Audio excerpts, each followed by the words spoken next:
apa ya yang paling langka atau yang paling keren versi GS tadi gue bilang. Saingannya adalah punya Lambretta. Padahal kemarin ditawar 200 juta ini, tapi dia nggak mau bayar. Nggak usah. Pasti miskin.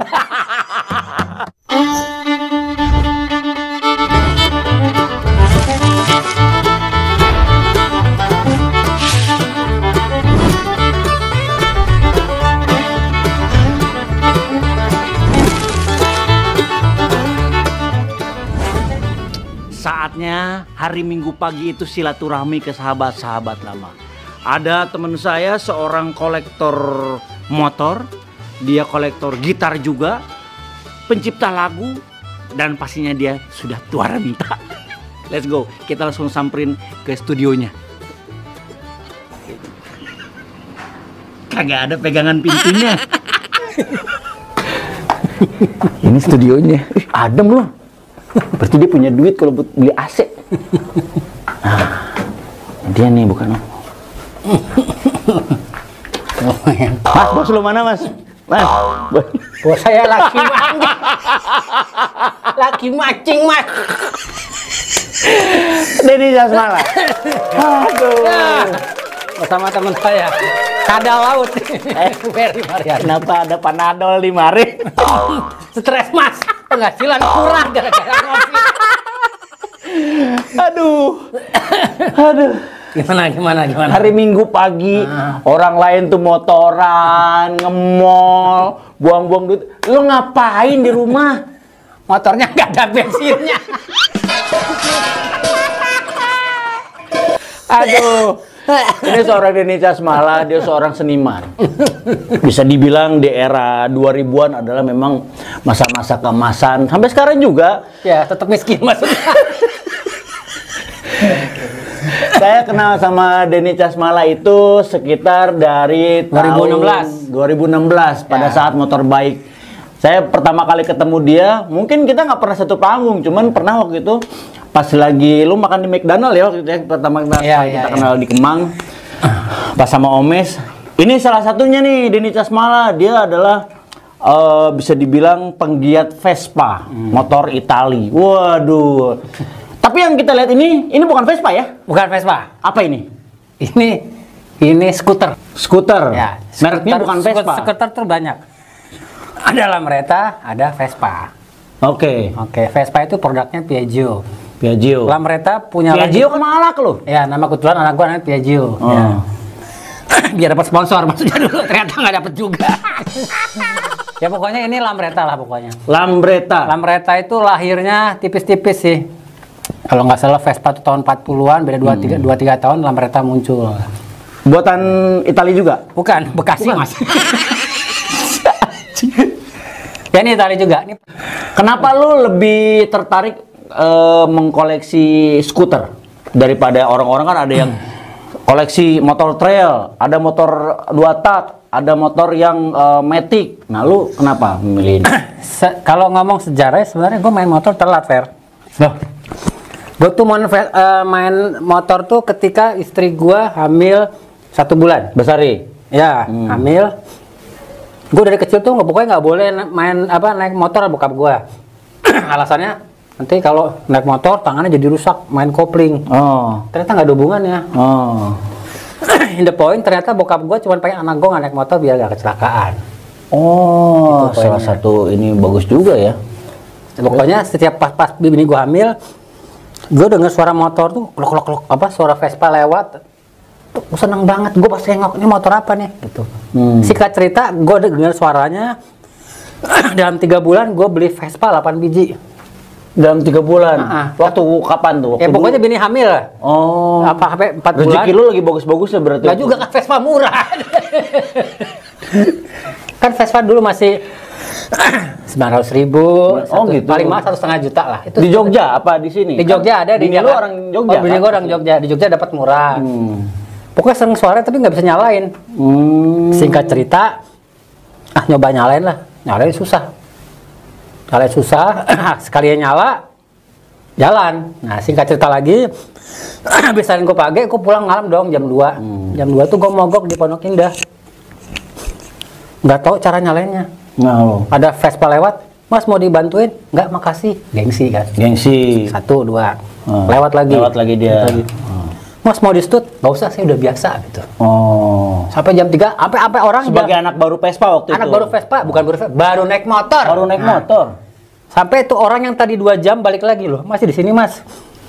Udah saya bantu stut. Enggak, sudah biasa. Enggak apa-apa, stut aja. Gue tuh gengsi, gue nggak tahu stut tuh diapain. Iya, padahal yang di step gitu kan. Kaki. Setelah itu gue ngerasain.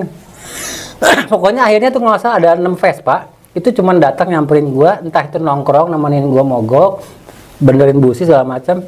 Gue ngerasa dapet friendship situ. Jadi memang brotherhoodnya Vespa itu kental banget ya. Ketika lo mogok ada yang nemenin, entah itu kadang-kadang cuman bang mau rokok mbak, nggak gitu, kasih rokok, kalau nggak beliin aqua. Ya sejak itu gue ngerasa kayaknya teman-teman gue anak Vespa deh gitu. Karena memang dia ngelihat lu pakai Vespa atau ngelihat lu kayak gembel ya kalau kan muka gue susah. ada peribahasa mengatakan 1000 teman masih kurang tapi 1 musuh terlalu banyak gitu kalau di Vespa kan. Artinya apa? Iya gitu, maksudnya kan Vespa itu temennya banyak banget memang. Ya. Lu sampai kemanapun, gue nih sampai ke Tasik yang di ujung gunung pun Vespa tuh ada. Iya. Ibarat kata kalau lagi konser Metallica, tapi bendera slang pun pasti ada. Bendera itu pasti ada. Nah, ini seperti Vespa. Kan kemana-mana tuh pasti ada aja. Vespa tuh temennya banyak dan karakter penggila Vespa tuh macam-macam. Tapi ketika sedang di jalan, satu tujuannya sama, legor pasti paling. Legor. Udah pasti gitu. Entah itu klakson, tangka, kui entah apa gitu. Pokoknya ada bunyinya aja. Jadi memang brotherhood-nya tuh emang kalau dengar ceritanya orang-orang dari zaman dulu. Iya. Ini terbukti pada saat waktu pertama kali gua riding sama Mas Denny waktu ke Bali, waktu itu sempat di kota mana gitu. Memang begitu saya kebetulan waktu itu bawa Harley Davidson gitu. Jadi begitu gua buka helm biasa aja orang-orang. Terus begitu dia buka helm, wah Mas Denny Casmala, mana Vespanya? Oh bukan gitu, Mas Denny utangnya belum bayar. Siapa ini?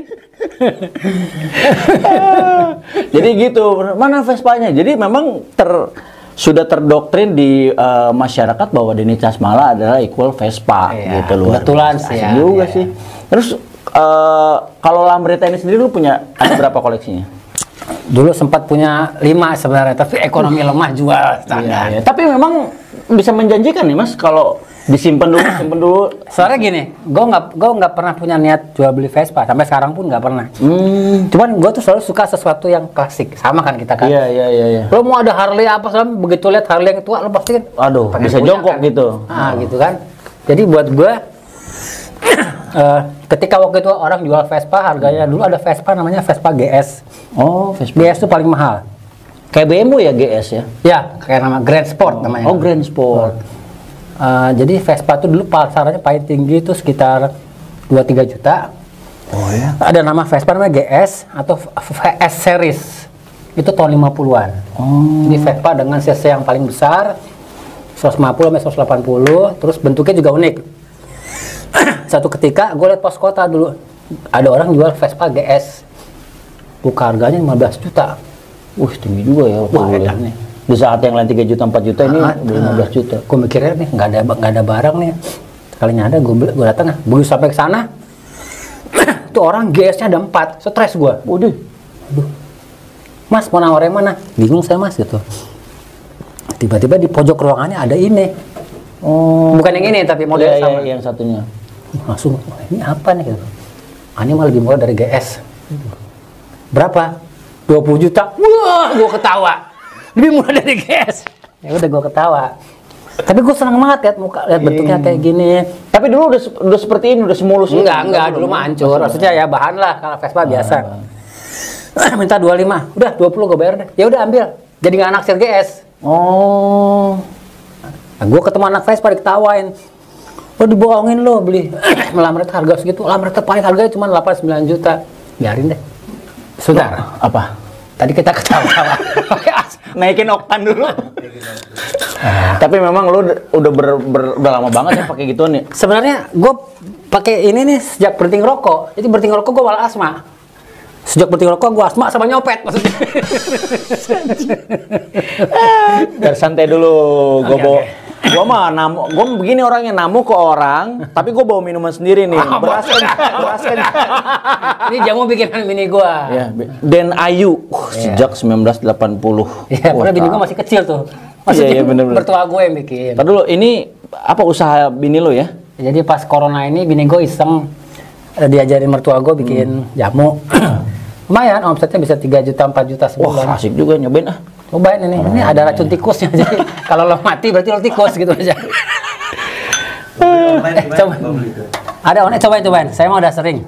Nih, cobain online di 0818 900 494. Iya. Tokopedia ada. Ya. Di bengkel Vespa nggak ada. Ya gini lah beras. Oh, beras kencur. Bagus. Ya gitulah. Ya. Ini herbal. Oke, lanjut. Ya, yang ngobrolin soal Lambretta lagi tadi kan. Nah, terus singkat kata, lu jatuh cinta lah sama Lambretta. Yes. Terus dicengin sama orang-orang, wah lu ditipu lu. Nah, lanjut terus gimana? Pokoknya singkat cerita, ini spare part susah. Oh, Lambretta ini. Karena beda sama Vespa. Kalau Lambretta kan Vespa mesinnya di kanan belakang. Oh ya. Oke, kalau Lambretta itu bloknya di tengah sama kayak motor Jepang. Oh. Terus kalau Vespa nggak pakai gardan juga tetap. Gardan itu gimana ya? Ada nggak pakai rantai. Pakai rantai. Oh, pakai rantai. Pakai rantai. Nah. Oh. Kayak motor Jepang lah sebenarnya. Iya, Jadi iya. kalau lihat motor-motor Jepang sekarang kan pasti ada beltnya di kiri kan? Iya. Itu sebenarnya sama kayak Lambretta. Dia Lambretta tuh rantainya di kanan cuman, tapi bloknya di tengah. Rata tuh begitu tuh, L. Oh gitu. Oh beda banget dong. Beda. Terus aerodinamisnya juga lebih bagus karena dia penggerak si bloknya ke depan dan di tengah kan mesinnya. Ya, ke depan jadi kayak kedorong, ya nggak berat sebelah. Kecuali badan lo emang berat sebelah gitu. Iya, biji lo gede sebelah. Tapi ini bentuknya Vespa banget ya. Beda sebenarnya. Kalau Vespa kan spakbornya ikut. Oh iya. Ini enggak, iya. Nah. Terus kalau Vespa kan ininya forknya tuh cuma sebelah tuh, sebelahnya nggak ada. Iya. Ini kanan kiri. Ini kanan kiri. Ya. Oke. Ada yang 4 juga ininya. Apa? Ada, tapi Vespa 2 biji pasti ditempel gitu. Kampret, gue pikir bener. Terus dia kalau Vespa kan shocknya pendek segini. Kalau Lambretta shocknya segini. Ini nih, yang belakang. Shock belakangnya, iya. Dan lagi secara mesin juga dia beda. Tapi sama-sama 2 tak. 2 tak ya. Oh. Terus dia apalagi bedanya? Oh ya kalau Vespa kan ada isapan, diisap dulu ke mesin baru balik lagi ke blok. Udara. Nah, kalau ini nggak ada. Dari karbu langsung ke blok. Terus ngebuangnya langsung ke blok mesin. Yes. Jadi sama kayak motor sekarang. Jadi pakai valve juga bisa. Oh. Jadi teknologi lebih canggih pada saat itu. Tapi gigi sama 1, 2, 3. 1, 2, 3, 4 ya ada. Sama. Yang kanan juga ada. Hah? Ya tapi kalau ngaca. Gue pikir serius. Si kampret. Apalagi ya? Tapi ada komunitasnya Mas di Jakarta? Ada namanya Lambretta Club Indonesia gitu. Dan kayaknya baru setahun apa 2 tahun belakangan ini baru ada showroom Lambretta resmi. Oh itu beda, itu yang si Ican. Ya itu yang baru kan. Oh beda. Jadi Lambretta ini kepemilikan brandnya itu udah pindah berkali-kali. Jadi kalau nggak salah akhir 70-an itu dia dijual ke India. Oh. Tapi sebenarnya Lambretta lebih banyak di Inggris. Jadi orang Inggris itu beli Lambretta banyak banget. Dulu dipakai sama komunitas skuter di Inggris. Jadi ini kalau orang Italia pakai Vespa yang paling yang paling langka atau yang paling keren, Vespa GS tadi gue bilang, saingannya adalah punya Lambretta. Oh. Jadi dulu ada namanya istilahnya mod style, modern style itu dari Inggris sebenarnya. Jadi yang anak muda yang pengen gaya, biar kelihatan keren, lah pakainya Lambretta, Vespa GS, kayak gitu-gitu. Sampai akhirnya si Lambretta itu bangkrut. Nggak salah itu sebagian dibeli mudah-mudahan nggak salah ya, diambil sama orang India. Diproduksi India dengan nama yang sama, Lambretta gitu. Untuk seri-seri tertentu. Tapi ternyata di India nggak jualan. Di Jakarta apa nama komunitas Lambretta? Lambretta Club Indonesia. Waduh. Itu sudah terdaftar di Lambretta Club of Britain. Jadi di Inggris juga udah ada sebenarnya. Nah, informasi dong guys bagi penonton yang Ferry Maria di Channel ya, yang ini Ferry Maria di Channel. Ferry Maria di Channel yang tahu informasi tentang klub Lambretta itu ngumpulnya di mana, yang di Jakarta ya. Hari apa aja? Boleh dong, saya namu ke sana. Kan namu nanya mulu. Wah, ya ke sana. Informasi ya nanti ke bawah ya. Nah, Dari Lambretta, kenapa lu lebih suka mengkoleksi skuter, Mas? Sementara kan badan lu juga nggak cupu-cupu amat gitu untuk kan kalau skuter kan kadang-kadang untuk yang kalem kayak lu kayak orang-orang yang kalem-kalem itu. Lu kan emang gua nggak kalem. Enggak, lu kan waktu itu sempet bawa Royal Enfield juga, kita ke Bromo, Himalayan kemana. Sebenarnya basicnya gua sebenarnya suka klasik. Klasik buat gue cuman karena looknya klasik jadi lu suka gitu. Kan kalau Royal Enfield kan klasik, apapun motor-motor klasik gue suka, apalagi kalau dikasih gitu maksudnya gitu. Kayak Ford itu ya, Ford Ojo. Wah, keren nih. Ya. Jadi sekarang udah koleksinya kalau Lambretta sisa berapa? Sisa 1 sih. Tadi sempat banyak, ya mungkin ya salah kalau kita nggak punya uang gue jual. Karena gue bukan orang yang suka nabung di bank, orang nggak banyak tahu. Tabungan gue tuh nggak banyak, paling cuma 3-4 juta. Tapi gue kalau punya uang nih, pasti belinya Vespa. Oh gitu. Pertimbangannya gini, gue beli Vespa gue pakai, jadi duit gue pakai. Nggak ngendep dan nggak jadi apa-apa. Gue pakai, ya paling gue benerin 1 juta 2 juta, paling mahal 2 juta kalau Vespa ya. Apa itu mesinnya 2 juta.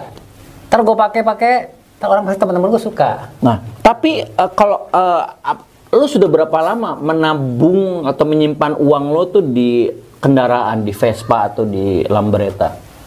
Ini sebagai ilmu juga nih buat teman-teman di sana, mungkin ada juga beberapa kolektor Vespa atau motor-motor tua akan mencari kesamaan dengan seorang Denny Casmala. Sebenarnya sebelum koleksi Vespa tuh gue koleksi gitar. Jadi gitar gue banyak. Kenapa gue beli gitar? Kan laki-laki ya macam-macam, ada yang hobinya ya ada yang ngaco lah macam ada mungkin main judi segala macam. Gue untungnya gue berinvestasi dengan benar, main musik apalagi kerjaan musik ya. Jadi gue beli gitar berapapun gue nggak pernah nawar kalau beli, karena gue mikir gitar tuh kalau gue pakai ada nilai historinya. Betul. Dan itu gitar yang gue jual rata-rata nggak pernah rugi. Secara gitar lo juga mereknya Yamaha ya kan? Ya mereknya Yamaha dan ya gitulah pokoknya. Wah, jaminan lah gitu. Iya. Jadi lo. Tapi dulu kan nggak cuma Yamaha, dulu ada banyak. Ya ada beberapa. Gitu. Nah. Jadi setiap lu mau butuh misalnya mau bayaran anak sekolah gitu ya atau mau lahiran istri, lu jual tuh barang-barang. Nggak sayang lu. Nggak sayang. Ini kan cuma benda. Yang sayang adalah yang gue simpan adalah bukan motor tapi histori gue makainya, buat gue penting. Itu, that's the point. Jadi kalau bilang kolektor enggak juga. Gue pengguna motor, gue rider.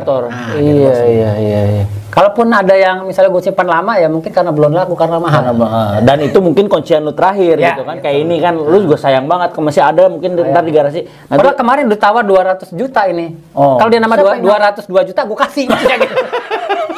Karena ketinggian juga 200 juta.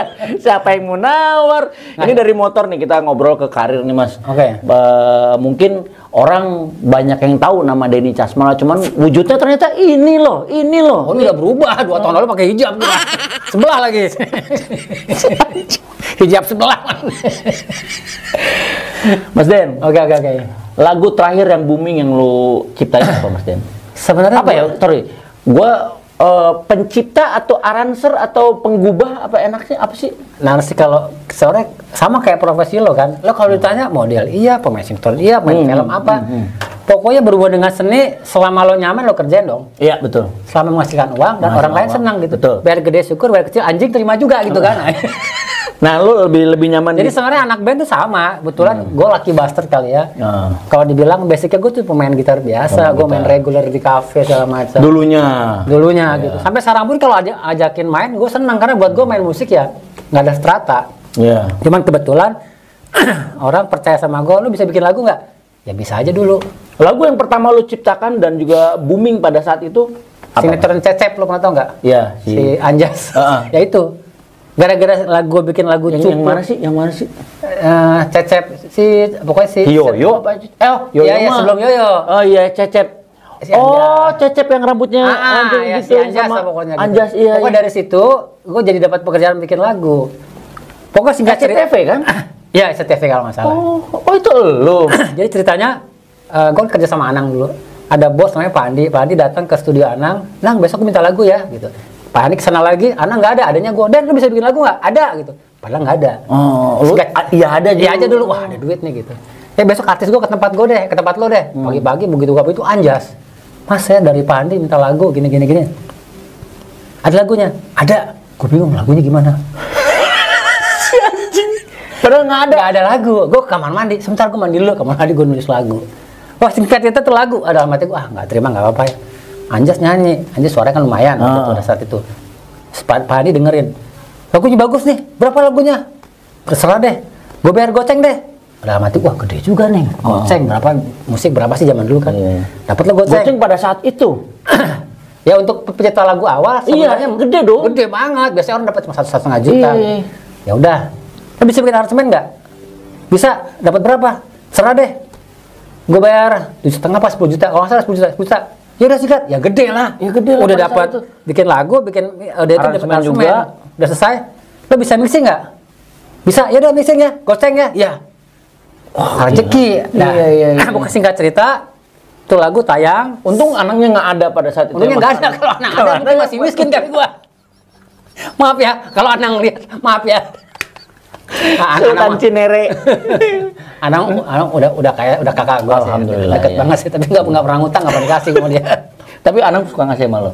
Enggak. Suka ngasih jawab. Enggak. Kayak Mas Anak. Rezeki orang beda-beda. Maaf anak ya, maaf Santi. Itu lagu meledak. Nah si produser TV itu seneng, udah minta lagu sama Dencas. Dalam 1 bulan itu ada 3 sinetron Ramadan, semuanya lagunya lagu gua. Jadi lucky bastard lah. Beruntung dapet timing yang tepat, jadi pencipta lagu. Jadi kalau ditanya pencipta lagu enggak juga. Ya bikin aja, kebetulan lagunya meledak. Terus Jok itu semua penyanyi minta bikin lagu gitu. Padahal basicnya arranger, bikin musik kayak gitu. Lagu terakhir yang lu ciptakan dan sebenarnya lagu gue banyak yang nggak meledaknya juga soalnya. Ya makanya oke lah, apa misalnya yang nggak meledak? Tapi ya? Bukan nggak meledak, mungkin belum kali. Belum terlalu hits sehitsnya lagunya Reza mungkin. Ya ada terakhir lagunya si Hussein Idol kalau nggak salah. Iya, Hussein. Karena tahun lalu ada. Bukan karena kalau sekarang meledak itu nggak bisa hitungannya bisa 3 bulan, kadang-kadang 2 tahun baru meledak. Iya. Ya karena memang menunggu momentum yang pas. Kalau lagu tidak bisa disalahkan, sudah pasti enak. Kalau lagu makan, penyanyinya juga begitu kan, pasti suara sudah pasti enak. Cuman momentumnya yang pas itu loh yang dikeluarkan. Momentum. Gitu. Jadi jangan disalahkan lagunya, apalagi aranser atau apalagi penyanyinya, tapi momentumnya juga gitu. Ya, sama rezekinya dari atas. Betul. Nah, lagunya Reza waktu itu apa judulnya? Tak berbisa. Semoga tak berbisa itu lu sudah meramalkan nggak bahwa ini akan meledak 2 kali. Itu kan lu 2 kali ejakulasi dong artinya kan? Ya kan pada saat Reza nyanyiin dulu sama sekarang kan dinyanyiin lagi. Maksudnya sekarang meledak lagi dong. Kalau menurut gue sih itu bonus ya. Ya kayak apa ya? Karir orang kan life is begin 40. Lu percaya nggak itu? Iya, percaya. Kalau 40 tuh ada aja yang kita nggak kepikiran. Kayak gitu. Jadi mungkin kayak bonus. Mungkin gini. Kalau orang mungkin punya rezeki lebih, mungkin pada saat muda. Nggak tahu lo apa gue beda ya. Kalau gue sih, selama lo menanam kebaikan, insya Allah ntar sampai tua lo rezeki lo ada aja karena lo berbuat baik. Setuju nggak? Betul, setuju. Jadi itu bonus sih menurut gue. Bonus ya. Keren ya. Ini anak sekarang mana nggak ada yang nggak tahu lagunya ciptaan Mas. Pembantu gue nggak tahu. Iya. Apa lagu apa itu Pak? Nggak ngerti. Pembantu lu budak. Ya Mas, balik lagi ke Lamreta Mas. Okay. Ini kalau dari segi pengereman belum motor zaman sekarang tuh apa namanya remnya? Disc brake. Enaknya Lamreta dari zaman dulu dia upgradable. Apa upgradable? Bisa di-upgrade. Jadi tahun ini ya, lo kalau mau ganti disc brake juga bisa. Udah tinggal plug and play, tinggal beli, spare partnya ada. Sudah ada berarti. Sudah ada, dan dia internal disc brake-nya. Tapi ini kebetulan gue nggak pasangin yang disc brake. Tapi kalau pasang disc brake juga bisa. Ini hidup nggak motornya? Kalau hidup dia minta duit. Jalan apa enggak gitu? Jalan kalau didorong. Kan nggak punya kaki. Jalan-jalan. Ini sehat. Motor gue, alhamdulillah semua motor gue yang di garasi sama di sini semuanya sehat. Karena gue pasti hidupin minimal, bukan hidup ya, pasti gue pakai sehari itu 2 jam. Entah jalan ke Jakarta, keliling segala macam gitu. Ini mungkin belum terlalu banyak yang tahu ya, pada saat sebelum pandemi corona ini, Mas Denny Casmala ini selalu menyempatkan setiap pagi mengantar anak-anaknya sekolah itu pakai Vespa. Pakai Vespa. Nggak ada kayak artis-artis pakai mobil gitu. Ya bukan karena nggak ada mobil, adanya Vespa.